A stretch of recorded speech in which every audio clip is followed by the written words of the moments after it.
आप देख रहे हैं आज तक। आपके साथ मैं हूं मीनाक्षी कंडवाल। 2 बजे के बुलेटिन में सबसे पहले जवानों के खून की दलाली वाले बयान पर सियासी संग्राम। कल राहुल गांधी ने दिल्ली के जंतर मंतर से प्रधानमंत्री मोदी पर सर्जिकल स्ट्राइक का सियासी फायदा लेने का आरोप किया जड़ा। राहुल पर खुद बुरी तरह से अब वो अपने इस बयान पर घिर गए हैं। बीजेपी अध्यक्ष अमित शाह ने प्रेस कॉन्फ्रेंस कर राहुल गांधी पर ताबड़तोड़ पलटवार किए। उन्होंने कहा कि राहुल के मूल विचारों में खोट है। जो हमारे जवान हैं जिन्होंने अपना खून दिया है, जम्मू कश्मीर में जिन्होंने अपना खून दिया है, जिन्होंने हिंदुस्तान के लिए सर्जिकल स्ट्राइक किया है, उनके खून के पीछे आप छुपे हुए हो, उनकी आप दलाली कर रहे हो। ये बिल्कुल गलत है। हिंदुस्तान के सेना ने हिंदुस्तान का काम किया है, आप अपना काम कीजिए। राहुल गांधी ने जब जवानों के खून की दलाली का शब्द प्रयोग किया तब उन्होंने सभी सीमाओं को लांघ दिया है, इंतहाई कर दी है। मैं मानता हूं कि राहुल गांधी का इस शब्द प्रयोग इस सेना की वीरता का अपमान है, देश की 125 करोड़ जनता का अपमान है। किस चीज की दलाली की बात कर रहे हैं राहुल जी? सवाल तो हम पूछना चाहते हैं। बॉफोर्स से लेकर एम्ब्रायर तक किसने दलाली की? कोयले से लेकर 2G तक किसने दलाली की? मैं राहुल गांधी जी को पूछना चाहता हूं कि दलाली तो चीजों की होती है, इसमें आपको क्या दिखाई पड़ा जिसकी दलाली होती? क्या सेना के जवानों का खून कोई दलाली करने की बात है? इसका कोई मोल हो सकता है? इसका कोई मूल्य हो सकता है? राहुल गांधी जी का यह बयान कांग्रेस पार्टी की मानसिकता बताता है। मैं समझ सकता हूं कि कांग्रेस पार्टी और विशेषकर श्रीमान राहुल गांधी को मोदी जी के लिए कड़ी आपत्ति हो सकती है, और ये कोई छिपी हुई बात नहीं है।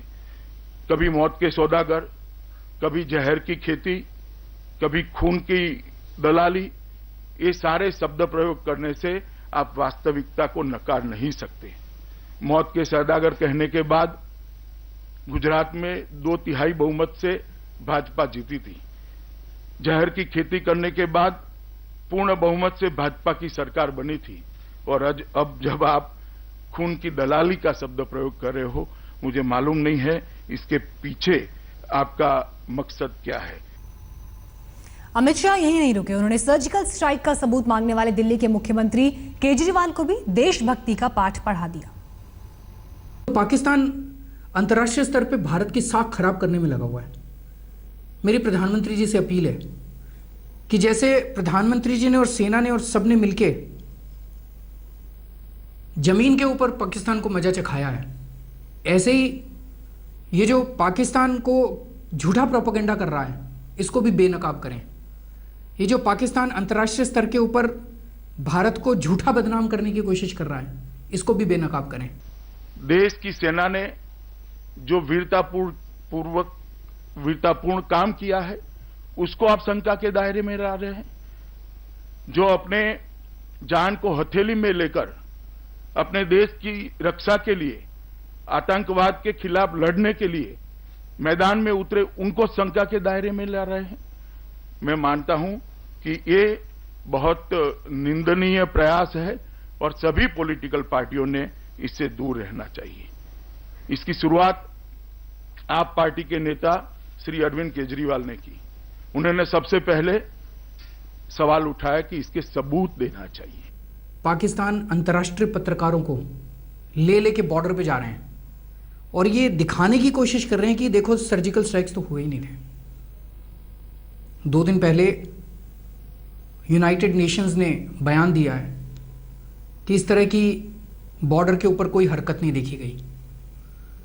अभी कल CNN वाले एक रिपोर्ट चला रहे थे, उसमें ये दिखाने की कोशिश कर रहे थे, उनकी पत्रकार कह रही थी कि पाकिस्तान की सरकार एक बस भर के अंतर्राष्ट्रीय पत्रकारों को बॉर्डर पे लेके गई है और वहाँ ये दिखा रहे हैं कि देखो भारत कह रहा था यहाँ पे सर्जिकल स्ट्राइक हुए हैं, यहाँ तो कुछ भी नहीं हुआ। और केजरीवाल जी के निवेदन के बाद आपने शायद सोशल मीडिया में देखा होगा, कल पाकिस्तान में एक ट्रेंड हो गया कि केजरीवाल सपोर्ट पाकिस्तान, ये मेरे पास है, आप लोगों को भी बाद में दिया जाएगा।